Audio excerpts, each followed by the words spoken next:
एक मशीन लगी हुई है, इसको नलकूप के माध्यम से हम दूध को निकाल सकते हैं। और इस साइड में मशीन लगी हुई है जो फ्रीज है, जो दूध को ठंडा रखने का काम करता है, जिससे दूध खराब न हो। आगे भी ऐसी मशीन लगी हुई है, बड़े बड़े डिब्बे हैं जिनमें सारा दूध इकट्ठा किया जाता है और ये 24 घंटे चलती रहती है मशीनें। ये तक देख सकते हैं अनेक नस्लों की दर्जनों भैंसें एक यार्ड के अंदर आपको दिख रही हैं। ये कम से कम भी 30-40 के आसपास भैंसें होंगी और ऐसे समय पहले ही गोबर से लकड़ी तैयार की गई। आप देख सकते हैं ये जो लकड़ी आपको दिखाई दे रही है ये गोबर द्वारा तैयार की जाती है। और सबसे पूछते हैं कि ये कैसे बनी, क्यों या ये सुझाव कभी नहीं बना कि गोबर गंदगी आपको दिखाई दे रही है ऊपर तैरती हुई, ये यहीं पर रह जाती है और साफ जो यहाँ से निकला जो पानी होता है या।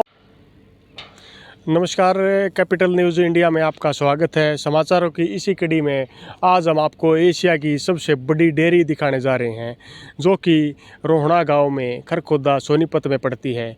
और यहां पर अनेक प्रकार की भैंस। सबसे पहले आपको डेयरी का मुख्य द्वार दिखाते हैं जिस पर लिखा है चौधरी प्रताप सिंह नंबरदार डेयरी फार्म।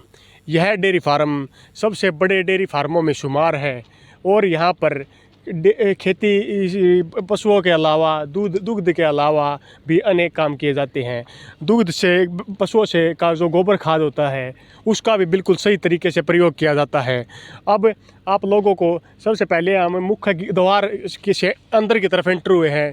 इस डेयरी के साइड में आपको दिखाते हैं कि यहाँ पर पूरा गोबर खाद है जो कि यहाँ पर इनकी खेती की ज़मीन जो है उसमें प्रयोग किया जाता है।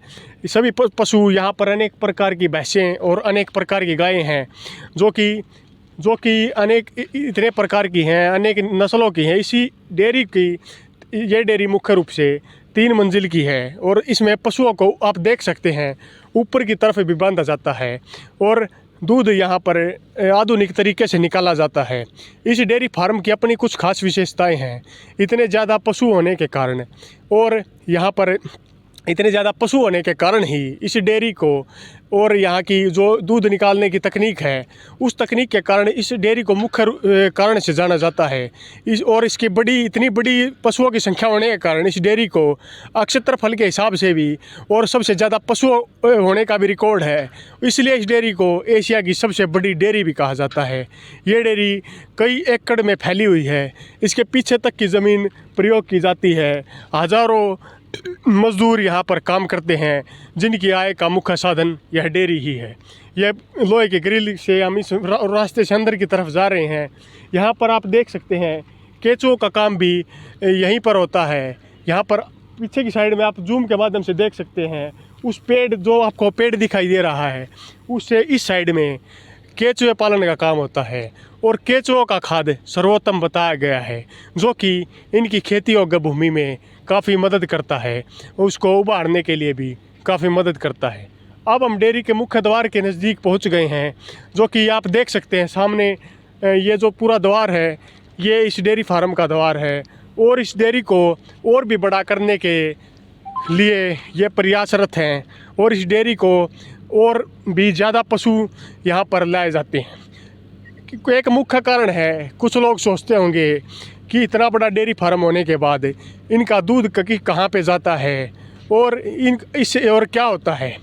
इसके लिए भी मैं आपको बता दूं इनका खुद का स्कूल है, प्रताप स्कूल का जो हॉस्टल होता है और जो वहाँ पर रहने वाले स्टूडेंट्स होते हैं ये दूध उनके लिए जाता है।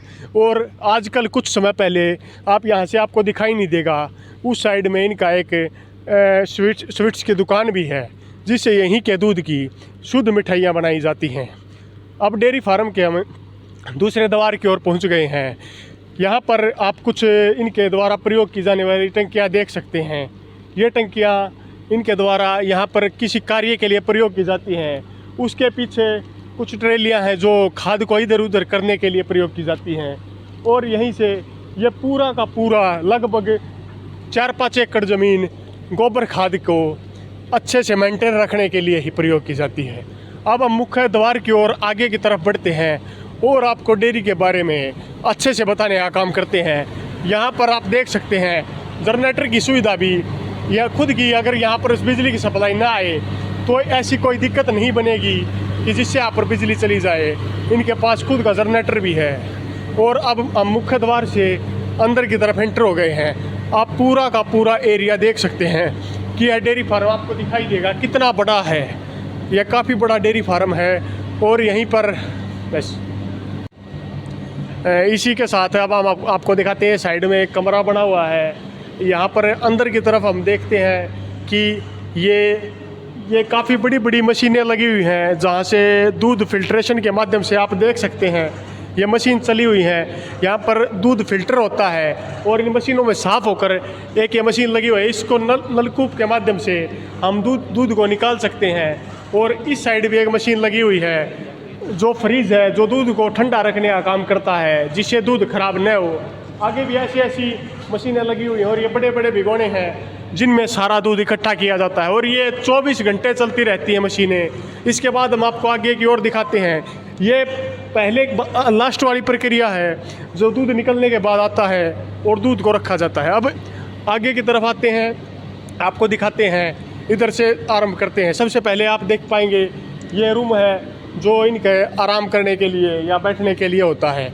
अब आपको भैंसों के जहाँ पे भैंसें होती हैं, बंधी रहती हैं, उनको दिखाते हैं। आप यहाँ से देख सकते हैं कि किस प्रकार अनेक पशु आप आगे तक देख सकते हैं। अनेक नस्लों की दर्जनों भैंसें एक यार्ड के अंदर ही आपको दिख रही हैं। ये कम से कम भी 30-40 के आसपास भैंसें होंगी और ऐसे ऐसे यहाँ पर अनेक यार्ड बने हुए हैं। इसी के साथ हम आगे की ओर चलते हैं।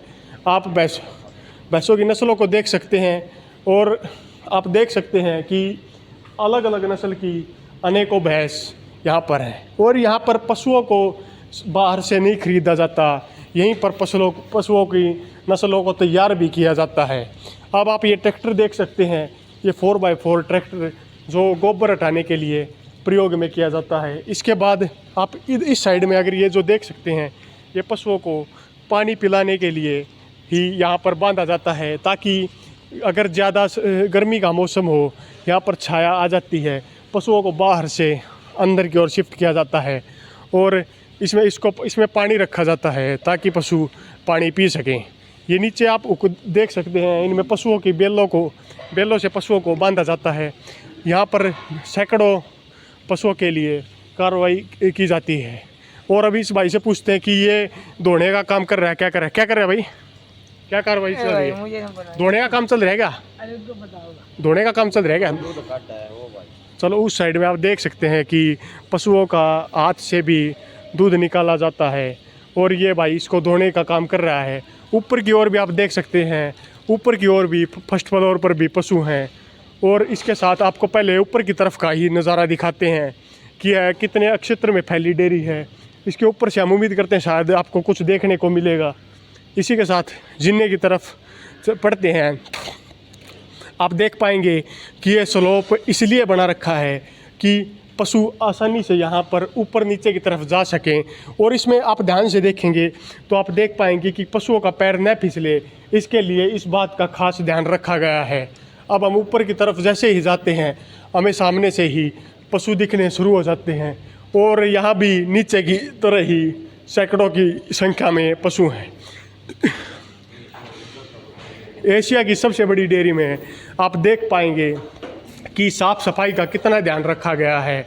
यहाँ पर इतने पशु होने के बाद भी गोबर बिल्कुल भी नहीं फैला है। ये जो रिक्शा हैं, इनके माध्यम से तुरंत सफाई कर दी जाती है। और इस साइड में आप देख सकेंगे, यहाँ पर वे कटड़ियाँ हैं जो आने वाले समय में भैंस का रूप ले लेंगी और इनके लिए एक अलग से स्थान दिया गया है। ये सभी आप देख सकते हैं और आप देख सकते हैं कि जिस प्रकार ये पशु पेशाब कर रहा है, ये इस नाली के माध्यम से पीछे सिस्टम के में जाकर इकट्ठा हो जाता है, यहाँ पर नहीं फैलता है। अब हम नीचे की तरफ वापस चलते हैं और आपको दिखाते हैं। अब आप देख पाएंगे कि हम आगे की तरफ जा रहे हैं। ये एक सेक्शन हमने ऊपर से नीचे तक कंप्लीट कर लिया है। इसके बाद हम अगले सेक्शन की ओर बढ़ रहे हैं और आपको आगे की बातें भी बारीकियों से समझाने का काम करेंगे। अब आपको दूसरे सेक्शन की ओर लेके जा रहे हैं जहाँ पर आपको अच्छी तरह से हम समझाने का काम करेंगे। जिस प्रकार अब हम आगे की तरफ बढ़ रहे हैं, यहाँ पर भी पशुओं का ऐसे ही सिस्टम है। ये आप देख सकते हैं जो हमने आपको ऊपर दिखाया था कि ये पानी के लिए है सिस्टम। यहाँ से जो दूर रहा है ये पानी सीधा अलग जा रहा है और ऊपर का सिस्टम भी ऐसे ही पेशाब को पीछे की तरफ इकट्ठा करने का काम करता है। अब यहाँ पर एक पहले आपको ये सेक्शन दिखाते हैं, आप जूम के माध्यम से दिखा सकते हैं कि कितनी दूर तक पशु ही पशु हैं और यहाँ पर पशुओं का किस प्रकार से ध्यान रखा जा रहा है। अब हम एक सेक्शन की ओर बढ़ रहे हैं, ये गाय का सेक्शन है। इस सेक्शन को आप ध्यान से देखेंगे तो यहाँ पर अनेक प्रकार की गाय हैं और ये अलग अलग नस्लों की हैं, आप देख सकते हैं। इसी कड़ी में हम इसके मालिक से बात करते हैं और पूछते हैं कि किस प्रकार इतने सिस्टम को मेंटेन करते हैं। नमस्कार जी। नमस्ते भाई, नमस्ते सर, किस प्रकार इतनी पशुओं को आप मेंटेन करके रखते हैं? बस इनमें ये कर्मचारी हैं, ये संभालवादे हैं। और कितने पशु हैं सर अपने पास? 450। 450 पशु। जैसे आपने सुना एशिया की सबसे बड़ी डेयरी के अंदर 450 पशु हैं। और सर दूध कैसे निकालते हैं? हाथों से? दूध मशीन से भी, हाथ से भी। दूध दोनों तरीके से निकाला जाता है, हाथ से भी और मशीन से भी। इसी के साथ ऊपर क्या क्या बना हुआ है सर? ऊपर बस ये पशुआएं का है।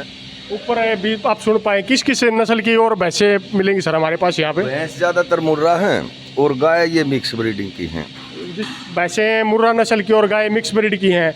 और सर इनकी नस्ल आप इन पशुओं को खरीद के लाते हो या यहीं पे तैयार करते हो? पहले डेयरी खरीदी, जब खरीदे थे कुछ पशु, अब तो यहाँ ही कटिया तैयार हो जाए हैं, बछिया तैयार हो जाए हैं। और सर जो ये दूध निकलता है पशुओं का, ये कहाँ पे जाता है सर? स्कूल में। जी हाँ, memorial senior secondary school Kharkhoda में हमारे पिताजी के नाम चल रहा है। जिस प्रकार आपने सुना कि ये स्कूल कहीं दूध कहीं बेचा नहीं जाता, ये स्कूल के अंदर ही भी है 4-5 क्विंटल थोड़ा बहुत दूध बेचा जाता है, लेकिन बाकी स्कूल के अंदर ही बच्चों को दे दिया जाता है। और सर दूध में दूध कितना निकल जाता है सर डेली? अब फिलहाल 2600 लीटर। आप सुन पाएंगे सबसे बड़ी डेयरी के अंदर 2600 लीटर दूध निकल जाता है, जो कि पशु इसके अलावा भी पशु सर, गाय और भैंस के अलावा कोई पशु और भी है? ना, गाय भैंस बस। जिस प्रकार आप सुनेंगे कि गाय और भैंस से अलावा कोई पशु नहीं है, लेकिन यहाँ पर 400-450 के आसपास पशु हैं। और इसके बाद हम आपको ऊपर का कुछ नज़ारा दिखाते हैं कि ऊपर किस प्रकार से मेंटेन करके रखा जाता है। आप सामने देख पाएंगे कि यहाँ पर गाय का एक सेक्शन है जिसमें अनेक प्रकार की गाय बंधी हुई हैं। ये गाय का दूध वैसे सर्वोत्तम माना जाता है, लेकिन यहाँ पर गाय का भली भांति ध्यान रखा जाता है। और सर कितना चारा लग जाता है दिन में? लगभग 100 क्विंटल हरा चारा। और सूखा चारा सर? सूखा चारा 10-12 क्विंटल। आप लगभग 110-20 क्विंटल के आसपास चारा लग जाता है। और यहाँ पर अलग अलग सेक्शन में इसको डिवाइड किया गया है, ऊपर से नीचे तक। और जो पीछे वो हम देख पा रहे सर, वो कौन सा सेक्शन है? वो भैंसा का है। और कटरियों का अलग रखा जाता है सर? कटरी जो बड्डी है वो तो ऊपर है वहाँ, और जो छोटी है जो दूध पी हुए भैंसों के पीछे बंध रही हैं। आपने सुना होगा जिस प्रकार बड़ी कटरियों के लिए जो आगे आने वाले समय में भैंस के रूप में तैयार होने वाली है, उनका एक अलग सेक्शन बनाया गया है और कटरियों का एक अलग सिस्टम है। जिस प्रकार जो गोबर होता है सर, उसकी यहाँ पर देखा कि हमने सफाई का काफ़ी ध्यान रखा गया है। तो इस गोबर को कहाँ पे प्रयोग करते हैं सर? जैसे आप इकट्ठा तो आपने बाहर कर रखा था, वो खेत में पड़ जा कुछ बिका है गोबर, फिर एक केंचुआ फार्म बना रखा है, उसमें कुछ लकड़ी बनावा गोबर से। और सर वो पीछे जो सिस्टम बना रखा है, हाँ, वो क्या सिस्टम है सर? पीछे पानी का जो डेयरी का वेस्टेज पानी ना नालिया में जो जा रहा वो इकट्ठा हो जाए, उसने फिल्टर करके फिर सिंचाई में ले लिया। हाँ, जिस प्रकार आपने सुना है इस यहाँ पर किसी भी चीज़ को व्यर्थ नहीं किया जाता। गोबर को कुछ प्रतिशत बेचा जाता है, नहीं तो अपने ही खेतों में प्रयोग किया जाता है। और यहाँ पर जो पशुओं का मलमूत्र होता है और जो वेस्ट पानी होता है, उसको भी फिल्टर करके खेती के प्रयोग में किया जाता है। और सर देखने के लिए कौन कौन सी जगह है और है यहाँ पे? ऊपर भी कुछ है? ऊपर तो ऊपर रास्ता यहीं से होगा ना सर ऊपर का? यहाँ के भी है, वहाँ भी। एक बार ऊपर से और दिखा देते सर, एक बार हम ऊपर से और देखें कि पूरा डेयरी फार्म ऊपर से कैसा दिखता है। जैसे अब तो ये जो यहाँ पशु बंध रहे थे कटिया, वो नीचे चले गए, फिर रात को यहाँ आ जाएंगे। अच्छा, बदलते रहते हो सर? हाँ हाँ, एक जगह बंधे थे, वो उनका ठाण भी ठीक ना सफाई हुआ है। जिस प्रकार आप सुन पाएंगे कि जैसे पशु जो होता है, जिस प्रकार पशु अगर एक जगह बंधा रहे तो वह दूध भी कम देता है और पशु की सेहत भी खराब हो जाती है। इसी के हम ऊपर से पशुओं को एक स्थान से दूसरे स्थान पर बांधा जाता है। अब हम ऊपर के पोर्शन की तरफ चलते हैं और देखते हैं कि यहाँ पर क्या क्या है। ये जो कुत्ते रख रखे हैं सुरक्षा के लिए सर? ये खेत में बंध रहे पशु, थोड़ी रोखाड़ सी बनी रहे। यहाँ पर सुरक्षा के लिए कुत्तों को भी बांधा, आप देख सकते हैं कि काफ़ी ये भी काफ़ी तेज़ हैं। और यहाँ पर आप पूरे डेयरी फार्म को भली भांति देख सकते हैं। आप देख सकते हैं पूरे डेयरी फार्म जो कि आपको दिखाई दे रहा है। ये कितने एकड़ ज़मीन में फैला है सर? ये 3.5 एकड़ में बन रहा है। ये जो डेयरी हाँ हाँ।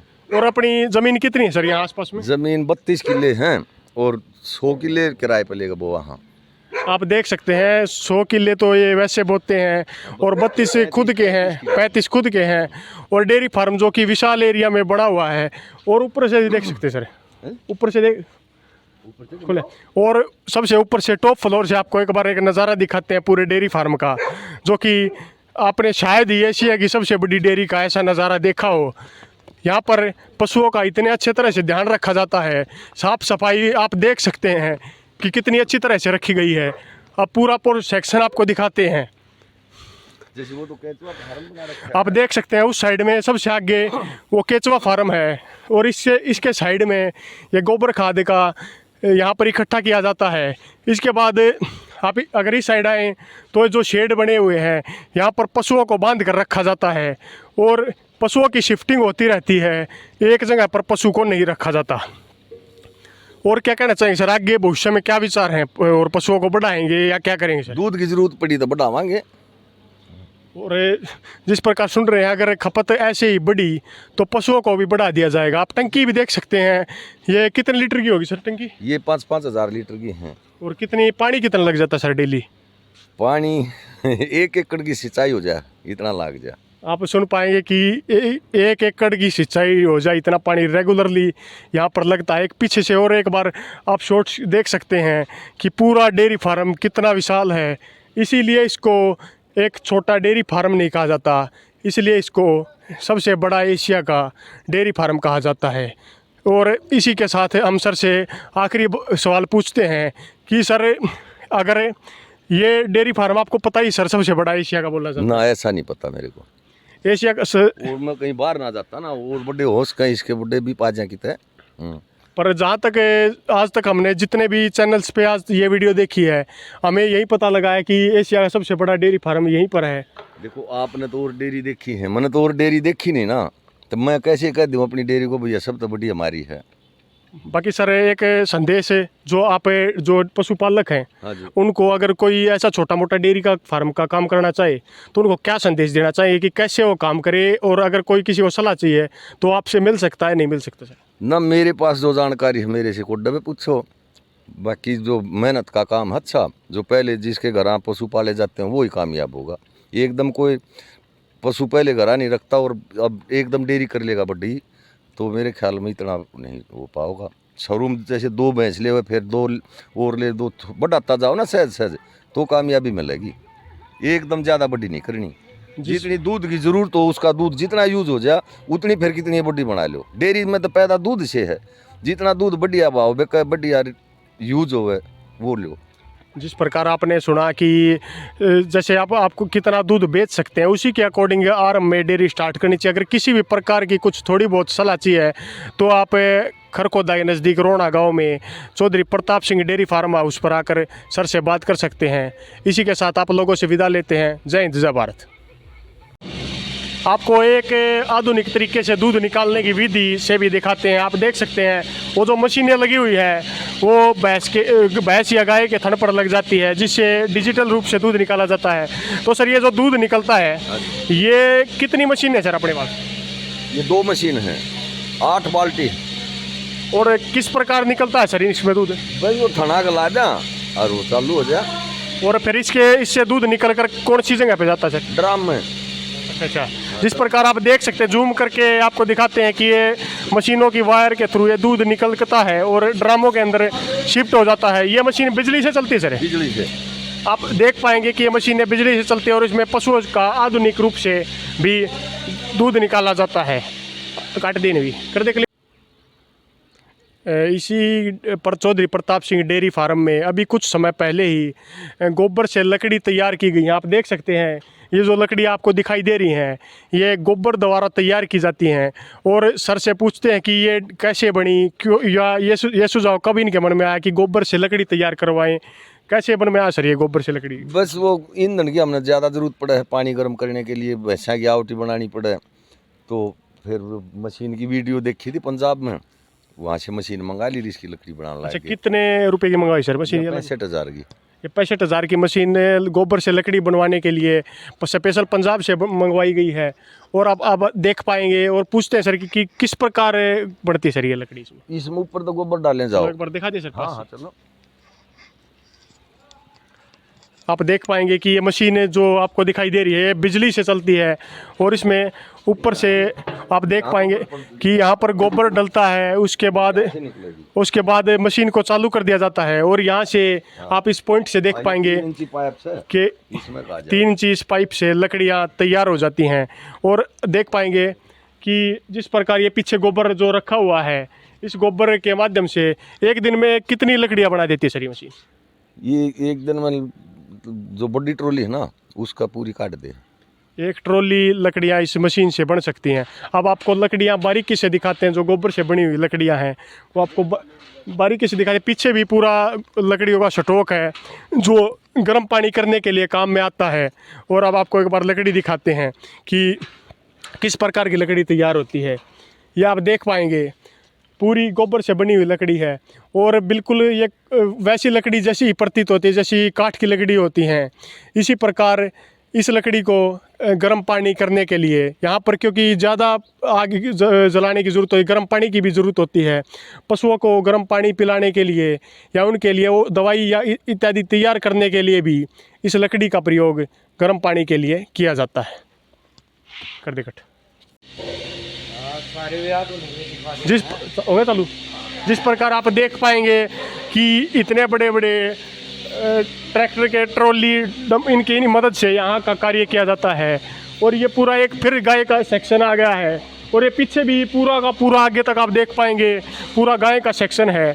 इसके बाद यहाँ पर पशुओं के यहाँ पर भी गायें बंधी हुई हैं जो अनेक नस्लों की हैं। छोटे छोटे बच्चे आप जूम के माध्यम से देख पाएंगे कि यहाँ भी दर्जनों की संख्या में पशु बंधे हुए हैं। अब ये एक ट्रैक्टर है जो खेती या यहाँ का कार्य करने के लिए काम। अब एक खास विधि आपको दिखाते हैं जो सर से ही पूछेंगे कि ये क्या विधि है और किस प्रकार ये काम में लाई जाती है।